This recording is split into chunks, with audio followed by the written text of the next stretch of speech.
The pillow's always Pillow talk is there. Pillow fam. talk. It's there. That's Pillow this talk. episode. I forgot about my mic. Silly me.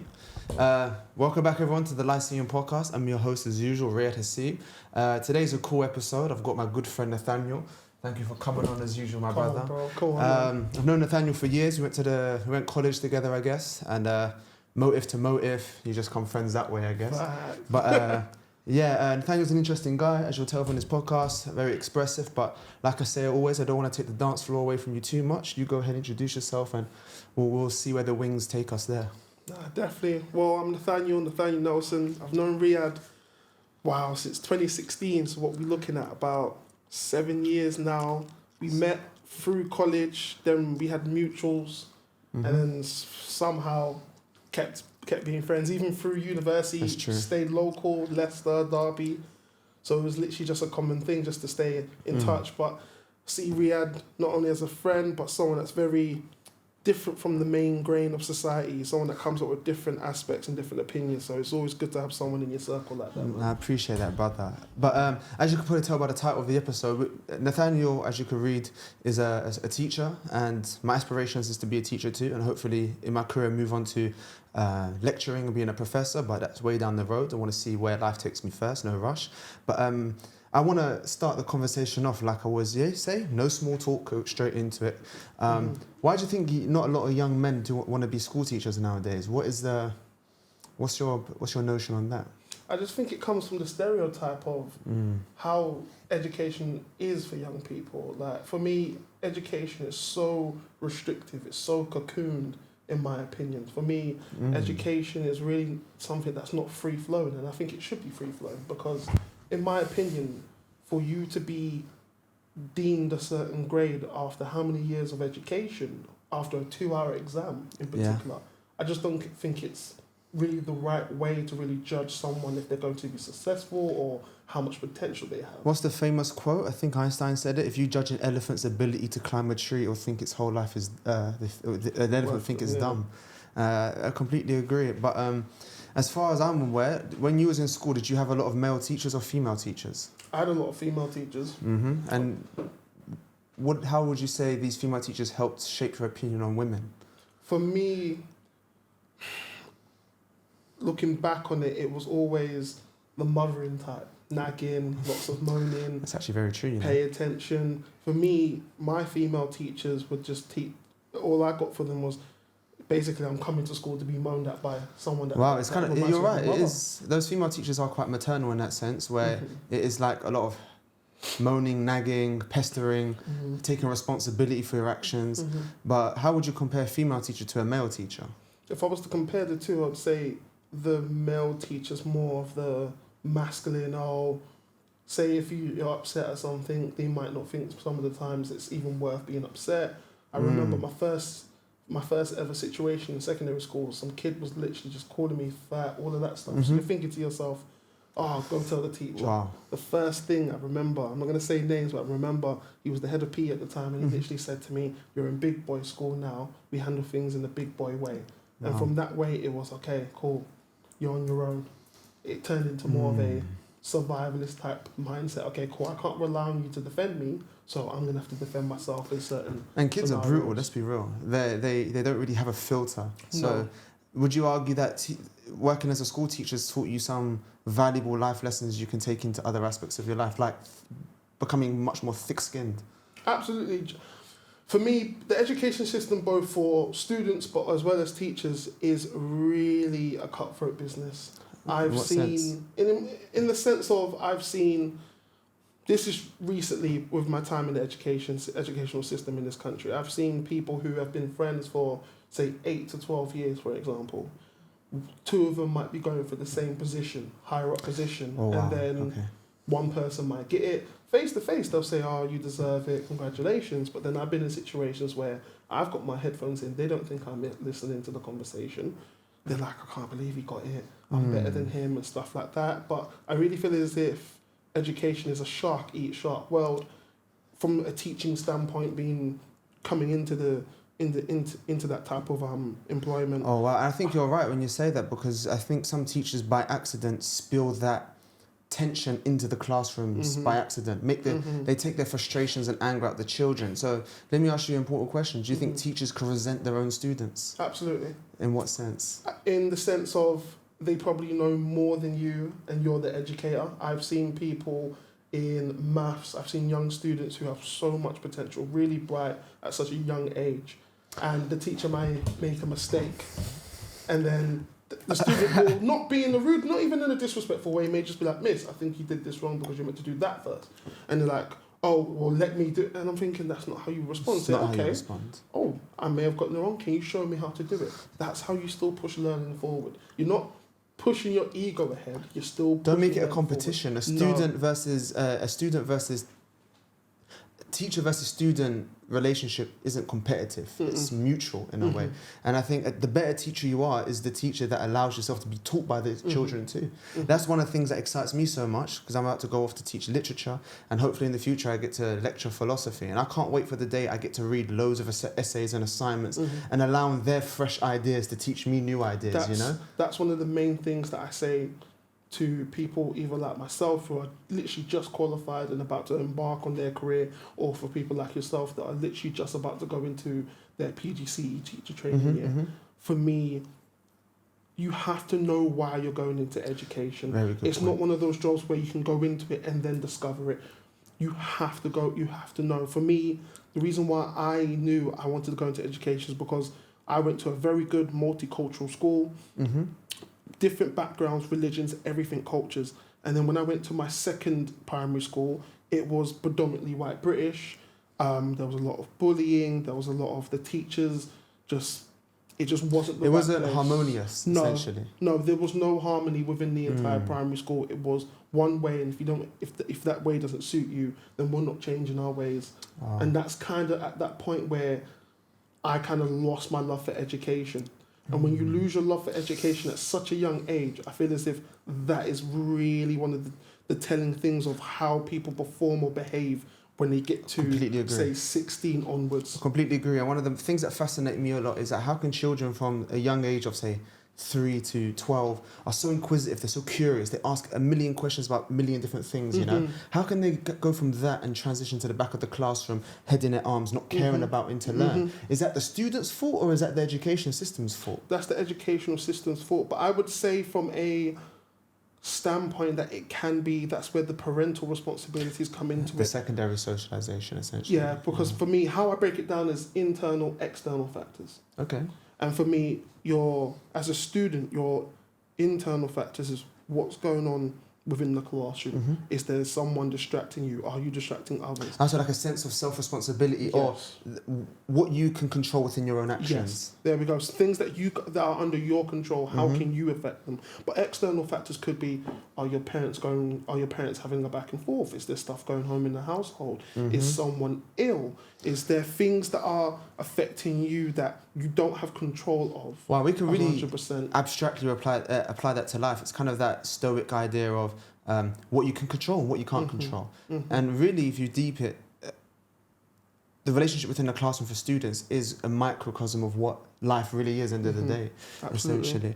But I think you're right. But outside of school, as we said, the external factors, they could be hard. Obviously, when I was going through school, my father passed away at the time, and many other people have things. And school has to be a place where it feels good. If you're coming to school and it's equally as dull, as boring as it is at home or painful, where do you escape to as a child? Where do you run to, essentially? So that's why I think schools have to absolutely create an environment of, the only word that comes to my mind is passionate, a passionate environment. And I think it's criminal when schools hire teachers that are not passionate, because passionate is a language with no words. It's only through feeling and a relationship. And one of my biggest heroes ever growing up was Mr. Adediran. I don't know if you'll ever see this, but Mr. Adediran, he was a science teacher. And one day was in science, we're sitting there, Natty, and we're sitting there and we're all laughing, joking, and he sat there, threw his pen on the ground. He was an African, I think he was Nigerian, I'm sure he's Nigerian. He was almost in tears. I remember I sat there and I looked at him like, you know, you make eye contact. He's not looking at me, but he's looking at the class, and he says, if I had this education growing up in my country, if I had all the technology you lot had, if I had the textbooks you had, I'd have gone to the moon. And there you lot have all of this stuff in front of you and you waste it. He goes, there's no passion from you, there's no inquisitiveness. Where is the desire to learn? I remember I sat there, I almost had tears in my eyes. I'm like, oh my goodness. Like, a teacher's passion woke me up in a sense to... For me, hearing that, how has that shaped, how did that particular moment, that spark, how did that impact you into the person you are today? How did it really cultivate That's a great point. The way you think, the way you go about life today? Well, end of the day, no, you know what? That's a really good question. It made me want to. It kind of in that moment made me think I want to be a teacher too, because you don't find many teachers like that. So if that position is unfulfilled, I want to fulfill it. And when I was a teacher in Guatemala, I think I said this on the last episode.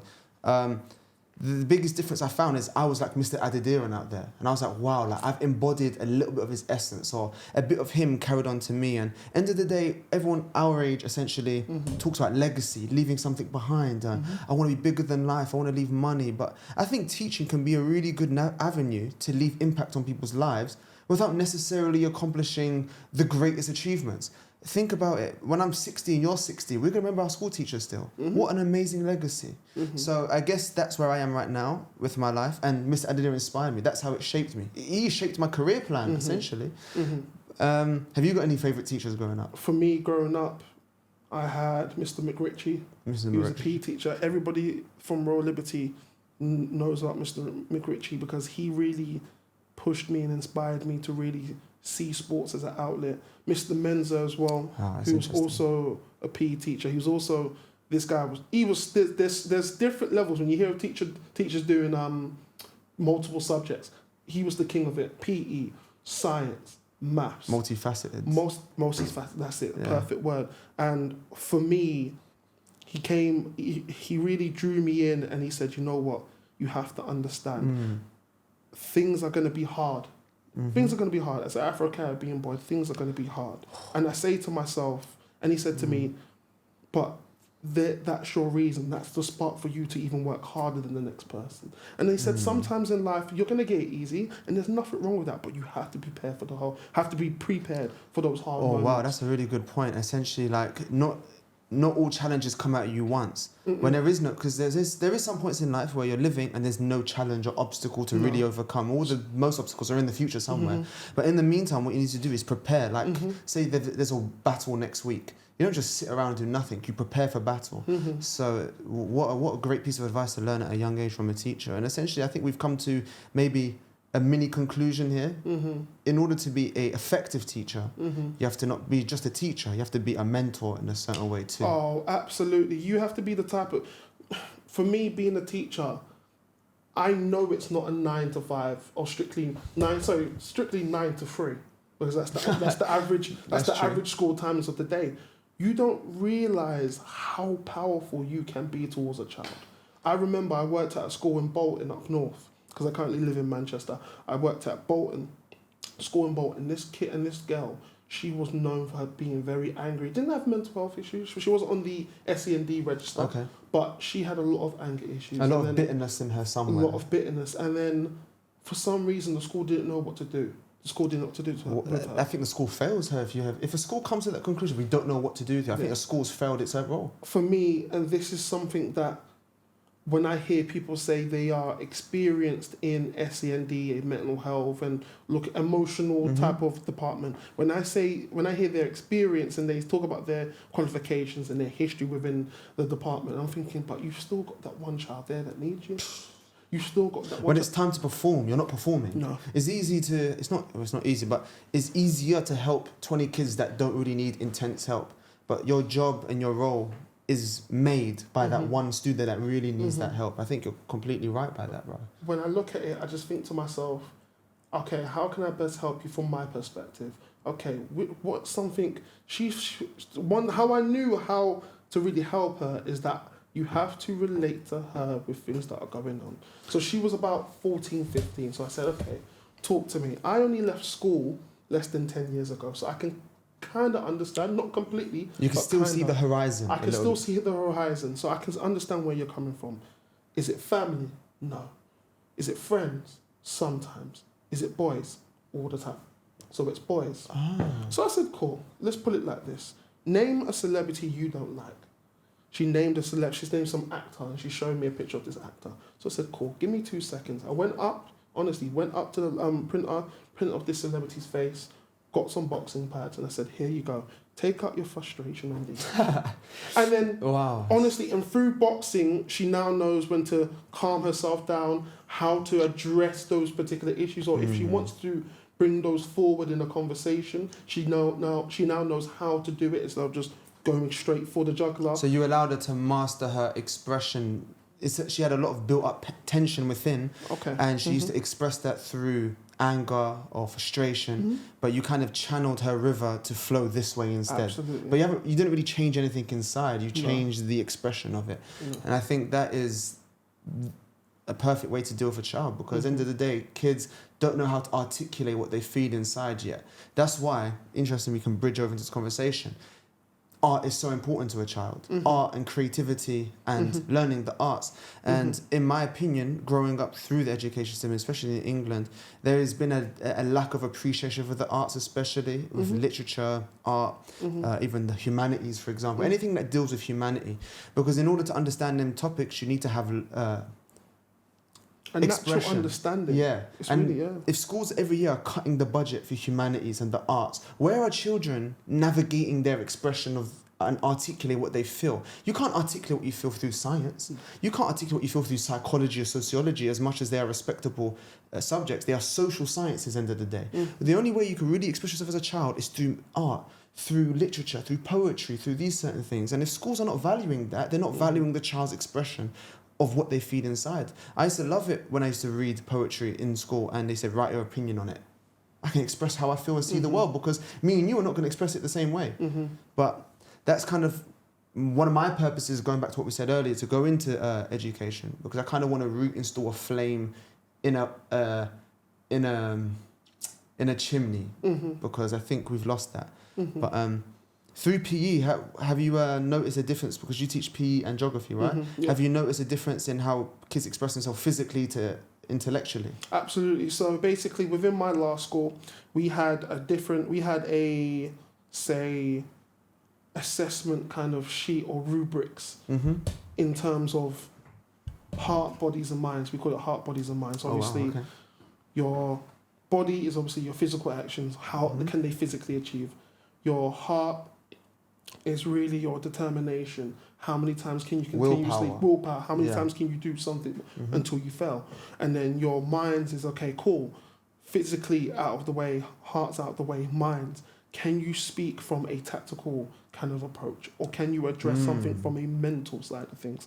So there's a couple of children that I taught that physically weren't up there, but they were in the top band for PE because mentally they were one of the strongest. Okay, cool. Well, that's really interesting. You can't physically tell me how to pass a football, but can you mentally tell me the steps? Can you articulate? Yeah. And that's one of the main things that I feel as if sport, PE, I would say physical education at this point has really mastered, is that we're going so deep into the actual art of physical education, into the art of sport. And for me, what I feel as if the way it's going now, it's going in the right direction, but it could kind of turn off of its path. And what I mean by that is because I really feel as if we as the education system, we are not creating the next kind of physical workers. We're not breeding the electricians, the builders, the plumbers. We're not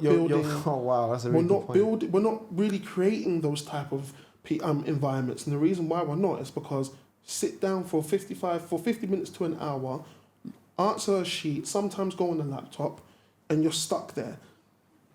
What does that remind you of? If you're sitting at a desk and you're looking at... I don't think we even need to say what it reminds us of. It reminds us of central London, essentially. There we go. Office work. Not everybody's that type of worker. Not everybody's an office worker. I've seen kids, especially when... I remember it was in year 7. It was a year 7 class, and I think some kids from the primary school brought over Lego and stuff. I saw a year 7 child start building stuff with Legos. And I'm thinking to myself, to the average person, you're thinking, they're just being There's just being a little kid. There's so much more to it. There's so much sub-layers of that, which is so important. Said. Because I was actually very fortunate enough. We actually had an active design technology workshop where you could create things on graphic design and then kind of bring it to the forefront. Nowadays in school, they've cut, and I say, and this is why it's so important. My mother, as a young person, she was taught how to sew. She was taught how to cook. She was taught how to everything. Skills, life skills. Those things are built and skills that you can teach the next generation. There we go. Without school. And that, for me, the thing is, the reason why I kind of think that type of learning and expertise should come back is because it has a place in everyday life. Of course it does. You could 100%. You could be working in an office, and those type of skills are so adaptable, so transferable that they become valuable. For me, when I speak to people, even my school, Royal Liberty School in Gidea Park, my school, we had PHSE, where you got to speak about different cultures, different everything. Well. We spoke about, that's when they started to bring in the LGBT QI plus stuff. They started to bring in different cultures about, say, feminism in the Middle East or even feminism in Africa. They start talking about the thing that they should have got on to was like finances. What's a mortgage? What's a tax? What does a tax? It's ideological education, they say. I don't want to say what it really is, but it's ideological education.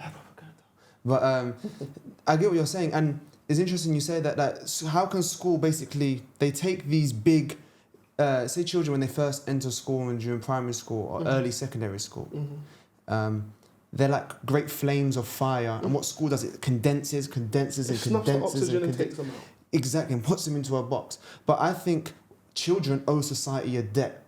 Because every child grows up, promises their mothers and fathers and uncles, their teachers, they're going to go on to do great big things. And many children promise many things about what they want to do and they never fulfill it. So children owe us the greatest debt. But also we owe them a debt too. We have to pave the way for them to fulfill their ideals. I think it's beautiful when I hear 16-year-olds, 15-year-olds with big ideals. I think the worst thing a teacher could do is if someone says, Miss or Sir, I want to do this, I want to change the world, I want to go on to do things. And the teacher goes, that's not very realistic. Wow. What a way to put out the flame. I think this is the worst thing you could do to a child. A great example of that is if you look at the Cyber on YouTube, and if you look at them and you think to yourself, they probably went to their parents and said, Mum and Dad, I want to do YouTube. Their parents probably didn't even say to them, no, you can't do that. Their parents said, you know what, let me have a little investigation into what YouTube is. Okay, there's a gap in the market there. There's not a lot of young people on YouTube. Cool, I'm going to monitor what you do and what you put out there. But free reign, it's creativity. It's creativity. And I've got a godbrother, and my godfather, he's so into technology and media and production, and he's allowed him to make his YouTube channel, put out music, stuff like that. And so that even though he may not pursue it when he gets to a certain age, he can then look back on his body of work and say if he's going for a media position, he can say, okay, well, I have a YouTube channel. This is a portfolio built through his own hands. Portfolio of skills, a basis of skills, things that you can bring. I feel as if qualifications in the next 10 years, and I heard this the other day on the news, the next 10 years, employers are not going to be looking at GCSE. Yeah, and to add on top of that, employees are not really valuing firsts or 2-1s anymore. No. They're actually starting to look into the 2-2 pools or thirds even. Or thirds, because I think employees are making quite a rational judgment. You have a first, but no portfolio, no experience, you're just good at answering essays. Or 2, someone's got a 2-2 or a third class, but they've got projects, they've done things outside of work. As an employer, what would you value? I'm not giving an answer because it depends on what the role is in the job, but I think I don't know if it's a good step way, but maybe the conclusion is just build something for yourself. But the only benefit I will say about university though is, as much as people say a degree is worthless, the free time you get at university is great. Because I would, honestly, I only made this podcast in my free time at university. One of the best advice I've ever got was my friend Caleb. He's like my older brother. He said to me, before I went to university, he said, little bro, when you're there, my biggest regret is not using all that time to develop something in the meantime. So university frees up so much space. And unfortunately, we have a lot of people that fill that space up with girls, partying, smoking, drinking, lifestyle, hanging out with friends. But listen, if you indulge in your solitude a little bit at university, you don't know what you can develop out of that, you know. But I want to go back to that creativity part. What would you think in school you can't really foster a creative environment without a passionate teacher? So I really want to focus on this aspect just for the minute. I would say this. I see a lot of people, and it goes back to even what you just said about employers not looking for people with first and 2-1s and stuff. They're looking at the 2-2s, the thirds. I've walked into an industry where I would say a good 60% of people are not passionate about the work they do. They're there for what reason? They're there for the money, and it's getting, and the reason why they're there for money, in their defense, in a kind of way, the reason why they're there for money is because, okay, cool, within my first year, I can make £28,000 starting. It's been risen to £30,000, but considering how much holiday time you get to. Yeah, considering how much holiday time, but then the kickback of that is, okay, I'm now paying, I can't go at certain time. I can't go any time. I can only go during, say if it's our summer holiday, I can go during August, which we all know is the most expensive time of the year. That's when everyone around the world, especially teachers, are travelling. When you look at the education system, going back to the main question, a lot of people, the reason why there were passionate teachers from our teachers' generation, our parents' generation, is because, and it goes back to why teachers are striking. Teachers are striking because inflation's at 9.3%, but you're only giving me a 6.5% pay rise. That's like saying you're owed on paper £90, but sorry, £900 more than what you're getting paid now, but we're only going to pay you £600. But isn't this interesting? Because this relates to what we first said in the podcast. That's external, but that's still no excuse to fail your students internally inside the classroom, you know? And I think that's the weird thing about teaching. And I do think what you said, let's say whoever pays, they capitalise on that on teachers. Because teachers develop an emotional connection with the students. Absolutely. So you can't, people who are the payman, leverages that on their side. It goes, okay, just quit then. But you're not going to fail your students, essentially. It's a weird balance to strike. And that's the chokehold. That's the chokehold, yeah. I call it the emotional vacuum in which the Department of Education have really cultivated. You don't want to leave your children. I honestly, I was thinking about this when I spoke to you the other day. I was literally thinking to myself, I've now left my school. The amount of students that are no longer going to receive that needed their attention, the amount of students that are no longer going to be spoken to like a responsible young person, the amount of students who are going to be passed on to another person and they do not know how to relate to that student. And goes back to the original question, why is there not a lot of young, especially young black teachers in education? There are. The statistic that is, for every 5 teachers, one of them drops out within the first 3 to 4 years of their time in education. Wow. And for me, why is that? One, you need allies in education. Okay. I'm actually very thankful that I'm a people person. I can speak to anyone. I've made many friends within my first year of education. And you need to have friends. You need to have allies. Because the one thing you don't want to find yourself in that endless time. That resentment. No, you don't want to be there, because that's not a healthy place to really develop and grow your craft. And teaching's not like other jobs where you can kind of sometimes bounce to different places within a year or two. That is noted on your... Teaching's a commitment. It's a commitment. When you're committing, you're not only committing to the students, you're committing especially to the establishment. You're committing to the head teacher. Okay, cool, I'm going to do this and this and this. That's why within teaching, every teacher has 3 main targets. You get a list of targets, but you have 3 main targets.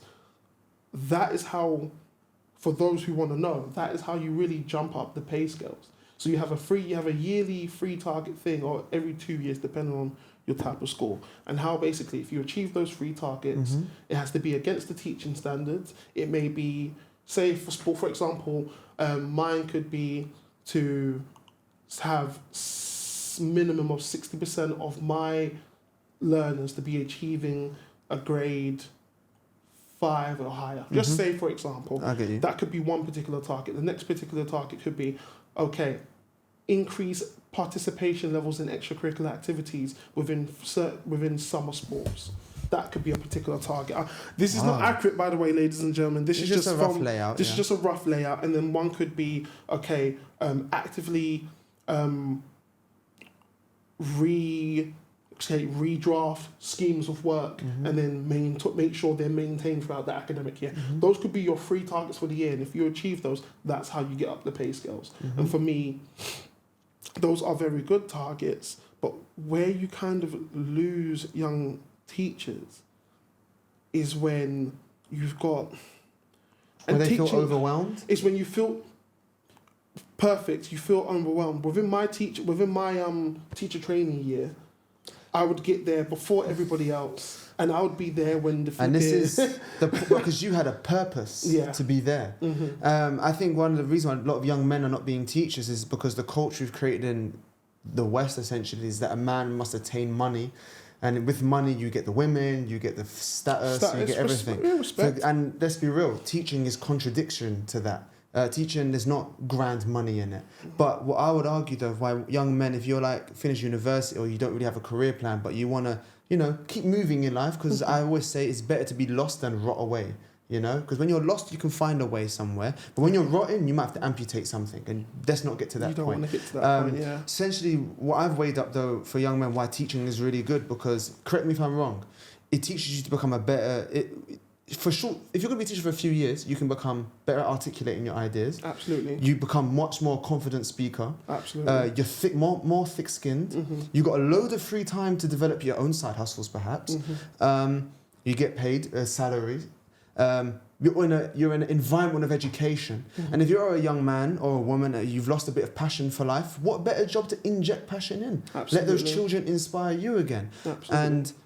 yeah, I think just teaching could be a really good way to learn new skills. Like, for example, Zachary, my cousin, before he was a history teacher, he was like the most articulate person you'll meet. Within 1 year, this guy is just very articulate. His ideas flow out of his mouth. His mouth is no longer his worst enemy. It's actually his friend, and teaching has allowed him to be like that. And I think I saw statistics. I'm not going to give you, because there's always that one person who goes, that's the wrong statistic, But I think it was like a high dose of CEOs and successful entrepreneurs started their careers as teachers. I'm not surprised by that at all.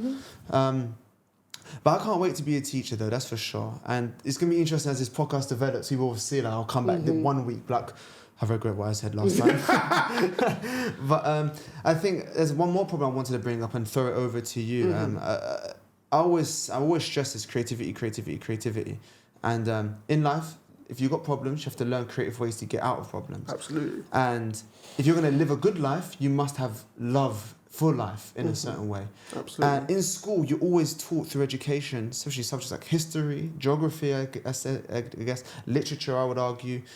Anything that teaches about human behaviour in this situation is how bad humanity is. The sins we've done in the past, the wars, the slavery. And obviously, I know someone's going to say that quote, if you don't teach history, you'll be doomed to repeat it. That's true. But you have to have a balance of greatness of history too. What people have achieved, you have to basically teach children the highest examples of humanity and the lowest too.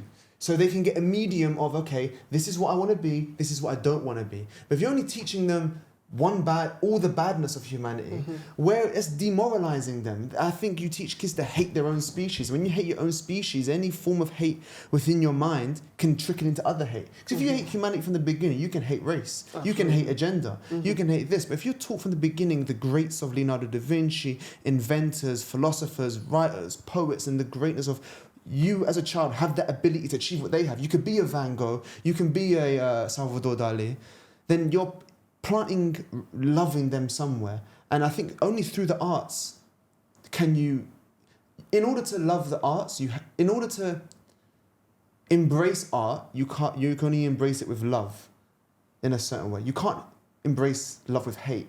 I hate this piece, I hate that piece. No. Because once you love one painting, you can love another one. You can love another one. If you love one book, you can easily love another one. And I think when you teach children the core essentials or teach them to love art, they can abstractly take that into other aspects of their life. And I'm not one to be a conspiracy theorist, but if I was going to control a nation or indoctrinate kids, I would strip the arts away from school. Because art, philosophy, teaches you to think for yourself. And that's why when you look at, perfect example, pre-World War II, Germany. When you look at, and it's propaganda, and this is why social media is so massively important. So much. And this is what I say to all young teachers, this is what I say to teachers that are older than me.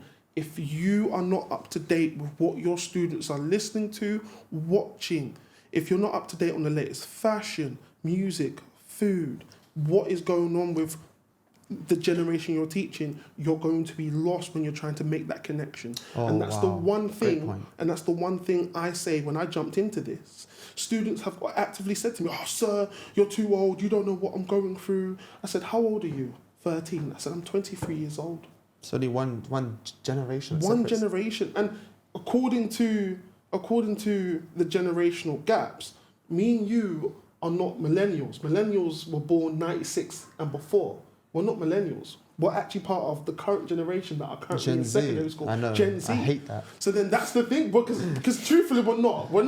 What we went through was the same as what our brothers and sisters, older brothers and sisters went through. Yeah, we're not the technically youngest. like I We're said in this the before, middle. we're in the scales. You're in the scales, Yeah, yeah. like, we're like, if there was a seesaw, we're literally on top of this. We're like, shall we go this way or that? And I said this on a previous episode before. The generation that we come from are going to breed such interesting type of people. Absolutely. Because we have a taste of life before social media and after social media. I can remember when Snapchat came in. I can remember when BBM came in. Instagram. I can remember my first day signing up Instagram when it first came out. Yes. My name was like Riyadh something. I don't remember. I remember this.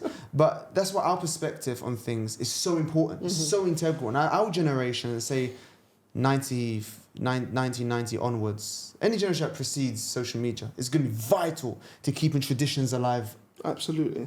Further time goes on. And that's how I feel as if, in a certain way, we talk about, like I just said, I spoke about the importance of social media, but sometimes it's also stripping away things that have just come about now. And like you said, kind of bridging that gap between pre-technology and technology. Like when I say to my students, like we used to have to take a paper register and walk it to the main office.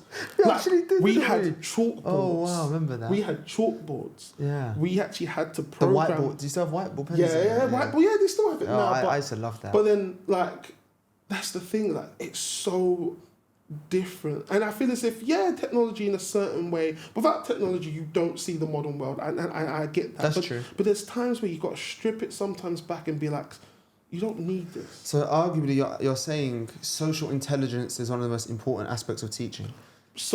Being able just to communicate on a basic level, and that's what you don't see in the current year 8s and year 9. So So from September this year, year 9s, and in year 10s. The reason why you hardly see that their percentage of social cognition skills are so low is because of the pandemic. Because obviously that's that time where in year 7 and 8, that's where you go from being that little boy or girl and you go into being, you're talking to people. You test your character out. You test your character out because you're going from an environment where you're primary school, you're talking to people that are from the very, very local community. And that's one of the main things that I feel as if the education system doesn't understand. You may see it on paper, but they don't understand. When you're in primary school, you're going from someone that lives 2 doors down to you, or maybe 2 streets down to you, to a secondary school where someone might live 30 minutes away.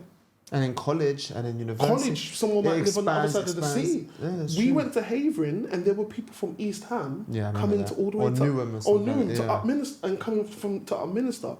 That was a bit weird for me as well. It didn't make sense, and that's very important in terms of the social cognition side of things. Being able to talk to people. That's why I encourage people, don't go university just for the social aspect, because that's not one of the main things. What I'm trying to get at here is that university is more than just educational. Oh, for sure. When you go to university, you open your mind up to so many different things. You open your mind up to different music. You may open your mind up to different social activities. I would say ideas most. Perfect. I think ideas are the most. Absolutely. Like one of the only reason I bring up social intelligence is because I think it's so vital to how we run as people. Yes, emotional intelligence is important. No, you can't really have emotional intelligence without social intelligence. Absolutely. But I think social intelligence can control emotional intelligence. Absolutely. In a certain way. And if you see how kids work in social groups, Mm-hmm. we're no different. Mm-hmm. They just do it in a different way. Absolutely. And it's just really interesting in that side of things. I feel like when you look at history has a way of repeating itself. When you look at, let's say, for example, the 1960s, their version of, say, like, when you see kids in giant, like, social circles in, like, say, Piccadilly Circus and stuff like that, and people say they're causing commotions, you have to understand, our parents' or grandparents' version of that was when the Roaring 60s was going on and people would meet up in parks and listen to music and stuff like that. That was their version of when you see those social media people having those meetups and stuff like that. That was their version. History always has a way of repeating itself. In the 70s, it's the same thing. Or we can take it one step deeper. Nothing ever changes. It's just how it expresses changes. There we go. Like Perfect the instincts answer. are always the same. The instinct to congregate, the instinct to socialize, the instinct to dominate or make someone or some group submissive to yourself. Them instincts are innate, but just how we express it is differently. For example, Absolutely. it's no different now when someone stands in the street and screams a political message or the Bible. People go, "Shut up," for F off. And if someone does it on social media, and the comment section does the exact same thing. It's just the same aspect. And that's the thing that I say to people. People go, "Oh, your generation, it's not like my generation. My generation with this." No, you only handled it that way because those were the ways you could only handle it. And anyone that says that your generation, my generation was better, I think it's because they can't survive in this generation. No. Or they're struggling to shred the water. You have to understand, in previous generations, when you look at it, you had people, if you made a comment about someone or something, you could hide within your cocoon. That's so true. You could hide within, for me, you could hide within your safe space. But because of the rise of social media, if I made a comment about Lizzo, for example, I'm going to get found. You're like, they're going to find... And this is where I said the power of social media is great, but now we're looking at the negatives. This is really interesting. The power of social media can also be a negative because you've then got people who don't come out of those cocoons or don't come out of those safe spaces who feel as if they can make comments. Because they think everything outside that cocoon is a coliseum. But you know what? I think you're so right. I think with social media, we know too much about each other now. You know? I think we can psychoanalyze each other on a crazy scale. And I'm not sure, tell me if I'm wrong here. You can judge... No, not judge. You can find out a lot about a person you never met by just watching their stories. Absolutely. I think stories is the perfect gateway into really understanding someone. Say if you're talking to a girl and she posts different things. At the end of the day, as humans, we value different things. I always ask myself, when someone posts a story, why are they posting that story? Why are they stopping real life action to take a picture of this? What are they trying to portray? What are they trying to insinuate here? Or what are they trying to express? And if you can pin it, you've unlocked a lot of their character. Our generation, we fall victim to seeking validation from others without first seeking validation within ourselves. When you see people, you have to understand, back in, say, 40 years ago, if you really wanted to know how that person thought, why they behave the way they do, you go up to that person and say, and you have that dialogue. And you socialise. But the thing that we lack is that, and it goes, and we can even bring dating into this kind of conversation. Let's do it. Because when you think about it, when you look at things, some people will look at girls online and think, she does this, this, and this, and they've never spoken to the girl, they've never met the girl. That's what I'm saying. And it's and honestly, and it's one of those things that, even being on holiday, I've been to Europe twice this summer. I was blessed to go to Europe twice this summer, and honestly, the average girl looks so, as a boy trying to really get a girl's attention, for example, I've seen girls look like their world's falling down, like they're depressed, and I'm like, and I went up to one girl and I said, "What's wrong?" And she went, "What?" And I said, a girl like you should not be smart, should not be so sad. What's wrong? Like, you're in a happy place, there's music, the vibes are everywhere. Yeah, enjoy the atmosphere. She said, "This is just my natural face." And I said, "Please don't let that be your natural face, because you will make people, even if they're just looking for a short conversation, you will push people away." Oh, wow. And that's the type of... Your body language turns into your worst enemy. Yeah. For something that can really push you into certain conversations, push you into certain experiences or positions in life, that could be your biggest. And I think stories do the same thing. Absolutely. I'll tell you one thing I've noticed, that one thing I think is a bit of a red flag, not for me, but it does propose red flags, is when, when girls post a picture of them at dinner, but they're not posting who they're with. They're posting pictures to the left. They post flowers. Them very ambiguous posts, a post that could be ambiguous to me is, there's something more going on here, because no one just does that, and stories can be such a gateway into understanding characters. It's for me, how I kind of explain it is that as humans, we are books, we are vessels of words. We can be read, for sure. We can be read, and for me, the reason why I keep on saying we are books and we are chapters is because we go through many different versions of how we perceive ourselves to be, and those are the chapters. For me, a chapter of my life was that 2016 to 2019 when we was in college. That version of me is completely different to even the university side or even post-university side of myself. And how you perceive that aspect of your life, is it different to how you perceive it through imagination versus when you look at your memories? As in... So 2016 to 19 is a chapter of your life. Yeah.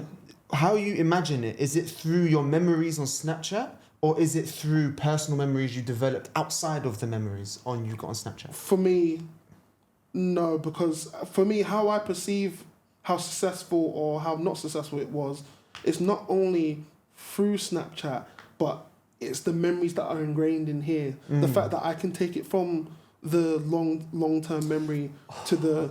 I keep forgetting it because it's the memory model's been in my brain for the past year. Honestly, when in your teaching year, you're going to have the memory model for all new teachers. You're going to have the memory model. They're going to keep saying it to you like it's the Bible. Honestly, you will get to know the memory model. Honestly, how I kind of know that I've made memorable things in my life, especially from those points in my life, is that I can whip... is when a smell or a certain colour or... So sensual experiences. Like there's like deja vu. When I used to hear TV shows say, deja vu, and I'm thinking, what are you talking about? There are times where I remember I was stood... Every time I get to Romford Station, when I'm travelling home to see family, I remember standing at that chicken shop with my friends after school. I remember sitting in that McDonald's and stuff like that. Just from my memories, you were never really a phone person to begin with. No. That's for sure. No. But I have to bring something up, and I've noticed it. One thing I'm starting to hate about memories is a few things. Because I think that you can grow attached to your memories. And I think these social media apps... They take advantage of that, knowing that you can never delete their app or come off their platform because your life memories are in their possession. So you kind of are in their pockets in that aspect. But when I talk to people and they're telling me about things they've done and stuff, I absolutely hate when they go, look at this snap, look at what we was doing. No, don't show me, tell me, Tell me what the smell was like. Tell me what the room was like, the colours and everything. Explain it to me and build the world for me. Because I think it's cheap and too easy just to go, look at this, And that's where descriptively, when you think about it, and it goes down to, if you look at girls versus boys, girls statistically, if you say to them, how was your week? Like when I say to my female students, how was your weekend? They will give me a descriptive essay. That's beautiful. Mental model, not even written out, just a mental descriptive essay. That's perfect. I did this at this time and I did this and I went here with my mum and we tried this. Boys will be like, played football, went and saw the game with my dad, had dinner, bye. Yeah, but you know what's so important about doing it as a child is that it teaches you how to articulate your ideas, articulate your experiences. And when you're sitting there speaking about a memory you've experienced to someone, you have to relive that memory in your head and you start objectifying the memory and you find out different things that you never noticed when you first lived it. But then if I just show you the phone, I'm only remembering this memory now through this 10-second clip and the rest of the night can sometimes come blurry to you.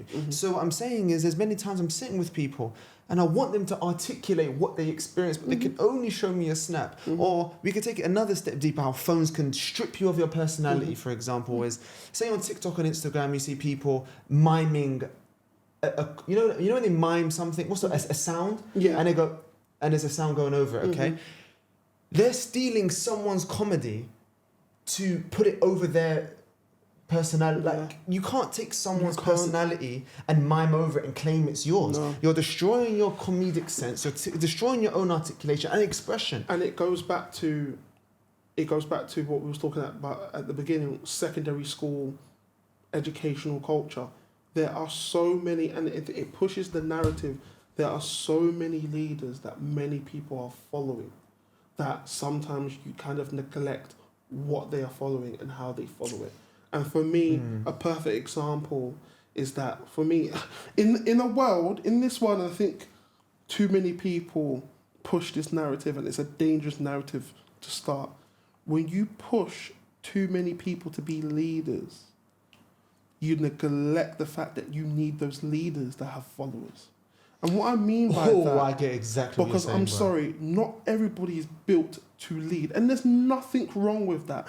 And I bring it down... And the fact that you even need to say there's nothing wrong with that just shows how insensitive we've got to the idea of leaders. And honestly, and especially coming from a Afro-Caribbean place, when you come from Africa, from what I've experienced, it's you have to be the head, you have to be the leader, you have to be the head of the table. Take responsibility. But then you don't realize when you look at Caucasian models of leadership. Let's talk about perfect example, the mafia. There's a reason why there was structure, hierarchy. And there's a reason to this day why the pyramid is still here. Because the pyramid itself has an unbelievable structure that is... Exactly. And that's why the best leaders, that's why the best head teachers, when you look at why they are successful, Mr. Paul Grant, I believe, he ran Robert Clack Secondary School in Dagenham for more than 15 years, I believe. I could be wrong. Correct me on this if anyone went to Robert Clack. The reason why Robert Clack was successful wasn't just because of him, but it was because it was full of successful support staff that turned into teachers that then had a head of department or SO team, senior leadership team, which then flowed up into him. Someone, for me... A team. And when you look at it, and I had a head teacher, my head teacher that I've just left, she was very, very open in the fact of, come and speak to me. If you have an idea about something, raise it up with me. Because you never know, I could take your idea and really push it to the forefront. It's really being a true meritocratic environment is where teachers flourish the best. Absolutely. And I'm sorry, some of the best leaders I've ever have been under is, Nathaniel, what do you think about this? Oh, that's a good article. Suzanne, what do you think about this? Should we push this? Oh, we shouldn't push. Why shouldn't we push this forward? For me, it's being able to listen to others. Yeah, you're leading others, but it's being able to listen to others and realize not always my plan should be pushed. We can even somehow compare a leader to like a chef in a way where you'll say a leader's a chef, and their whole responsibility is to take ingredients from you, take ingredients from you, and they cook up the meal for everyone. That's what a leader does. It doesn't just, I'm going to pick for everything for myself and cook it. But I think you outlined a great idea of what a leader is. I think there's a second type of leader that all can participate in though.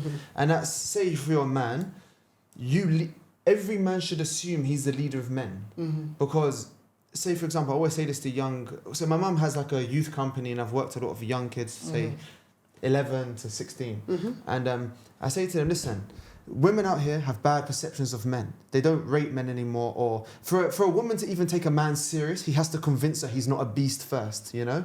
And I always say to guys, just be the leader of men, you know? Treat her good. Be nice, be kind. Don't give them any reason to hate men, for example. Because at the end of the day, say there's a girl that's talked to 5 bad men and they come across you. It's your job to represent men and give us a good name. Don't wait for the next man to do it. And it's the same with women. Oh, women are trash, women are this, or women are that. Well, be the woman that's a great reflection of woman is. It's creating the mindset, and this is where I believe dialogue and conversation really is important when it comes down to what we're speaking about now.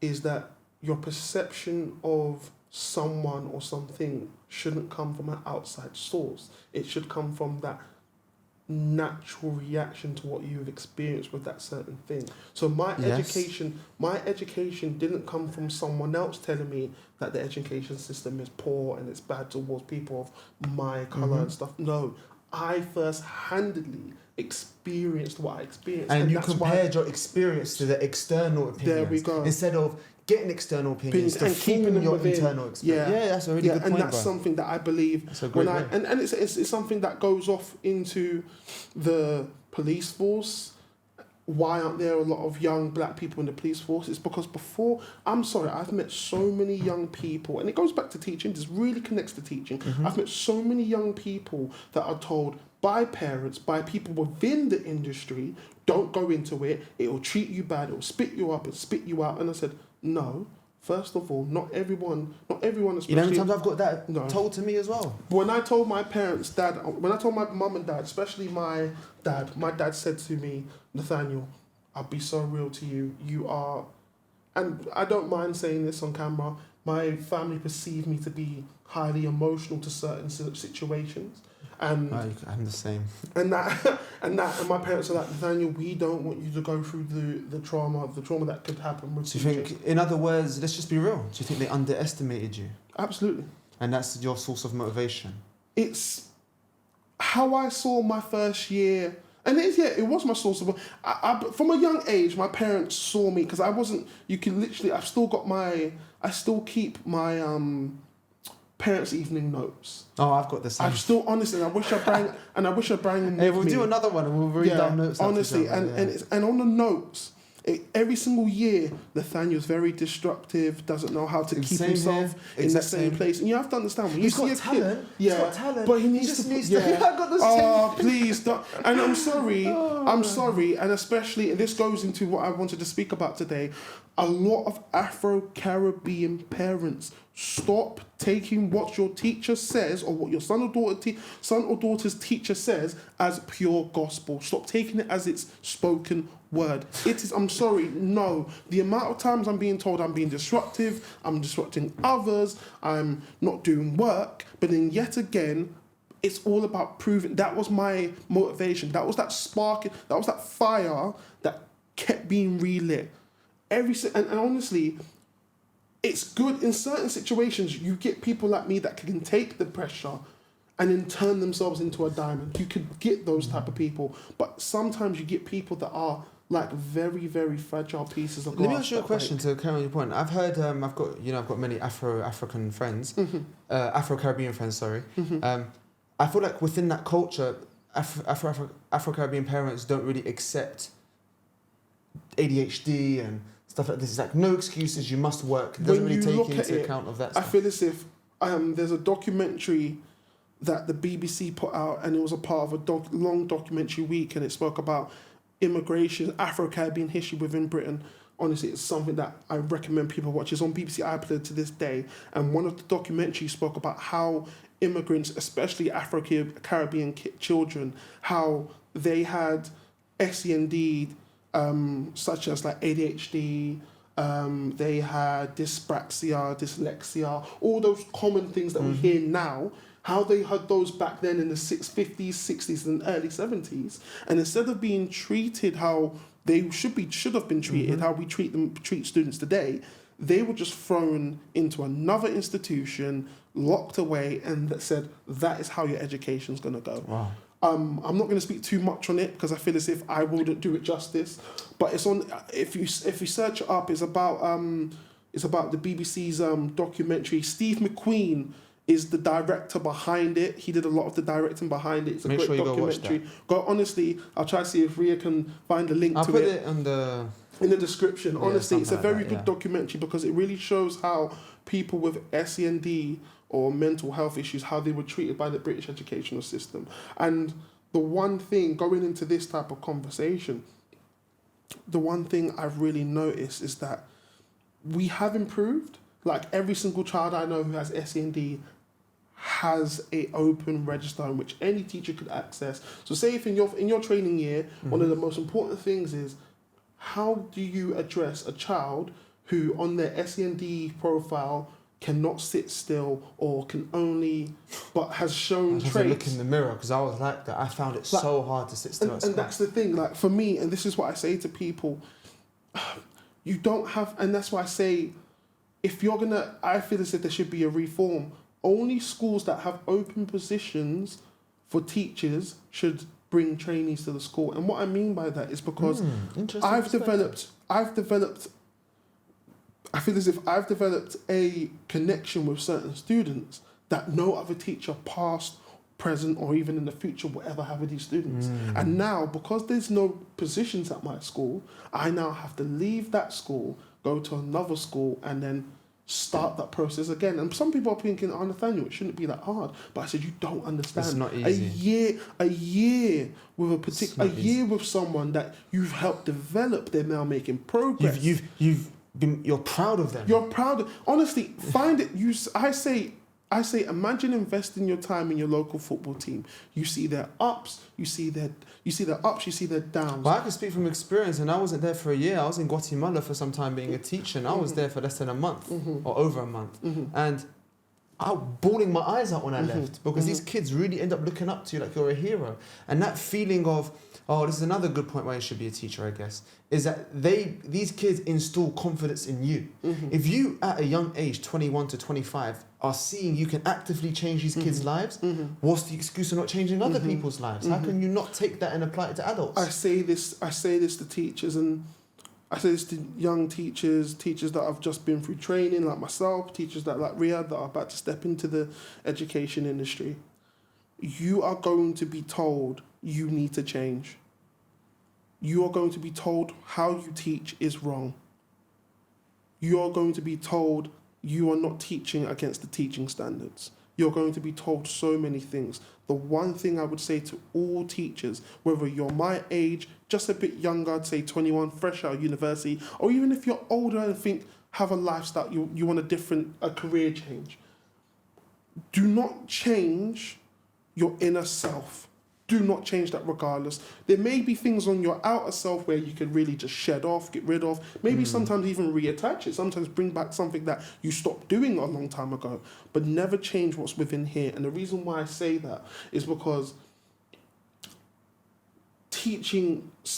I know so many people that have fallen victim to the teaching robotization, like they turning into robots. We want you to teach this way because this way is correct. But then, and I think, go against the grain, go against the norm. You can tell so by different. this because you see those videos of teachers being secretly recorded teaching, LGBT ideology and X, Y, and Z.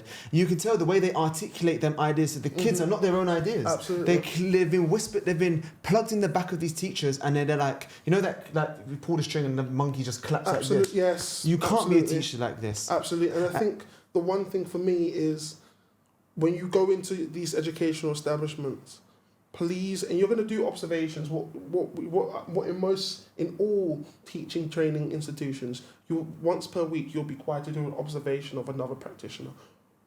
Go to every single subject. Go to music. One of the best places is music. Go to, like you said, humanities, arts. Go to art. Go to music. Go to drama. Go to design technology. Go to history, geography. Go to those particular subjects. I know it's a broad range of subjects. Go to those because that's where the thinking mind is at its most active. And you know what? It's actually so true as well. And another role a teacher must have for their students is not putting pressure on the child to select their career job now. Absolutely. Oh, this is the one thing that bugged me the most in that year when I was in school, because I was always very creative and I always used to think a lot. And they'd be like, Riyadh, you need to decide. I'd be like, how can I know at 16, 15 what I want to do? Like, I say to my teacher, my careers office teacher, I forgot her name, for good reason I did. And I'd be like, well, if I die at 95, you're telling me at 16 I have to select what to do for the next, someone do the maths, 60 years? Oh God. I'm not a maths teacher. 80 years? 80 years. I was good at the arts, yeah, not mathematics. I don't even know how I scraped a C, to be honest Shout with you. out to Jamil. He helped me out there. For me, and you're right in that, it's because another thing to connect to that, to what you just said, growing up in my school, like I went to an all-boys school. We had Francis Barsley down the road, all-girls school. Me and my cousin, both same ages. Literally, she's 27th of December, I'm 16th. Both same year, everything. We grew up together. She was pushed towards more, and I don't know how it is now, but she was pushed towards more health and social nursing. Wow, push is a good word you just said. Feministic type jobs. I was pushed towards sport, electrical installation, plumbing. Yeah, you know what? It's so funny saying that. University, and that's the one thing I feel as if you have to understand. And coming from a Caribbean background, it was I remember when I said I didn't want to go to university, at first my parents were like, why don't you want to go? Then it was, you don't have to go. Then it was, they were on the fence with me. But for me, I say this to people. Yeah. University is not the be-all and end-all of life. It's not, and I say that, and this is something that I've experienced with my younger cousin, with my younger godbrother. He's just stepped into university, and he hasn't really worked out the way he thought it would happen, because he had that common misconception, which a lot of people do, which you said at the very beginning of this podcast. You said people get attracted to the money, the lifestyle, the social media and respect, the partying, the drinking. And I'm sorry. Yeah, great point. Please, and people are probably going to be watching this like, Nathaniel, but you were out every single week and stuff like that. And I said, but you're young. But there's a massive difference. It's how I handled myself within those environments. That's true. There are no videos of me doing certain things, because I knew from the beginning. That's the same of time, as me, you know. I got none of those videos. Don't get it twisted. We had our fun. We were popping bottles. You may have seen us, but you will never see it. You will never hear people say we were the proper party goers. No, we made cameos. We made cameos. That's probably the best way of explaining it. We made cameos, and that's the one thing that I say to people: please don't get swept up in this university drama. Or please money. realize, I think money is the biggest thing. And money's the biggest thing. It's because you have to look at it. The cost of living's getting worse. I was very fortunate that I got a good amount from Student Finance England. I was very blessed to get that. But what you have to look at is that, now that you've got more money on your hands, you're going to be thinking, but I've got twice the most. It's not your money. It's not your thing. And it's not your money. Because I'm now paying back. Yeah. And that paying back is really But you know what? killing When me. I was 18, I realised a very horrible thing. Money is not my passion. No. I tried to do the stockbroking jobs, the recruitment jobs, or try to hustle for money. But I realised if you, at a young age, make money the be-all and end-all, you're going to be like a rat chasing cheese or a pigeon chasing crumbs. Wherever anyone throws the crumbs, the pigeons land. If someone says, crypto, you can make money, you flap your wings, you fly over there, try and make money there. Drop shipping's where the money is. You're like a pigeon, you fly over there. If someone says, you can make money being a promoter at a club, you flap your wings and you fly over there. In the end, you fly everywhere, but you've made a nest nowhere. And you know what? It's kind of still looked down upon, but my father is probably the best example, and this is why I say my father's a great role model. And the reason why is because I remember years ago I was looking through documents for something for myself, and I found a chauffeur license. My father has a chauffeur license from years ago, and I went up to my mum and I said, "Why do you have a chauffeur license?" He said, "Nathaniel, I could lose my job tomorrow, but then there might be a chauffeur job going on, and I've got that qualification." And that's when I kind of understood what in this world I feel as if we just need more adaptability.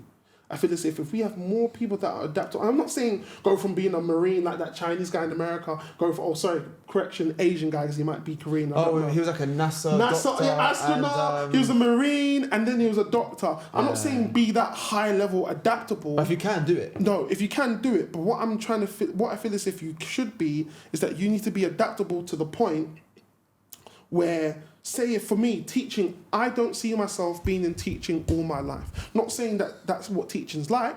I just don't see myself being a teacher into my late 30s. I might want to try something else. I might want to run my own coaching business. I might want to be the type of teacher that's not stuck to a particular school, but I'm able to travel. I might want to do supply teaching, which is very good. I might want to go to the Middle East, or even Thailand, Cambodia, Vietnam, all teaching those places. Teaching can take you everywhere, that's for sure. Teaching is the oyster. It's the connection in which... For me, teaching, I've seen people like my brother. He went into becoming a barrister. That didn't work out. He's now in teaching. But if he wanted to, he could either step back out into it, or he could really, he could really go into different places. It's definitely a diverse type of job. But... we're coming to the end now, so I wanted you to do two things as usual. Have you got a quote? For me, the quote that has always stuck with me, and I got this from a TikToker. Have to make it quick, brother. I don't want to be that guy. Don't worry, I got it from a TikToker. His name is Keith Lee. You may have known him. He comments on food. It's failure is not because you weren't the right person. Failure is because it just wasn't the right time. And that's how I always see life. When you fail, it may be your GCSEs. You may have failed your GCSEs. It may not be you. It just might not have been the right time. So you might be successful later at life for the right reasons. And your story's not finished. Never Like I said, finished. never judge a film are a until the book. film is finished. We are a book. We've still Exactly. got many chapters to go. People will come in and out of that book. Mhm. But yeah. Yeah, I'm gonna get to do one more thing with wrap up. I guess the quote I want to leave with is, like lambs, we keep going back to the like lambs, we keep going back to the slaughterhouse. And I think it's a great embodiment of, you keep making the same mistakes over and over again. Like a lamb, you keep going back to be killed. So every time you make a mistake, readjust it. Don't be a lamb. Stop dying over the same problems you had before. Absolutely. But yeah, as a new thing I'm doing for my guests, people on TikTok or Instagram and YouTube will know this by now. Look into the camera, pretend it's the 13-year-old version of yourself, and what would you say? Don't change for other people. Continue to naturally be your artistic self. But don't be afraid to stick up for the things, for the thoughts and feelings that you hold closest to you. And do more exercise. I'll not regret saying that, man. Do more exercise, That was bro. so funny. Yeah. Same. Just stop. Put Black Ops 2 down, man. Put the Xbox down, bro. Put FIFA down. KSI's gonna be here, okay? He ain't going nowhere. He ain't going nowhere. Go and make some money. But Mr. Nathaniel, appreciate that. Bro, It's been a great episode. definitely, man. And, I'm looking forward to the next like, one. subscribe, comment. You get it. Vibes. Peace. It's done.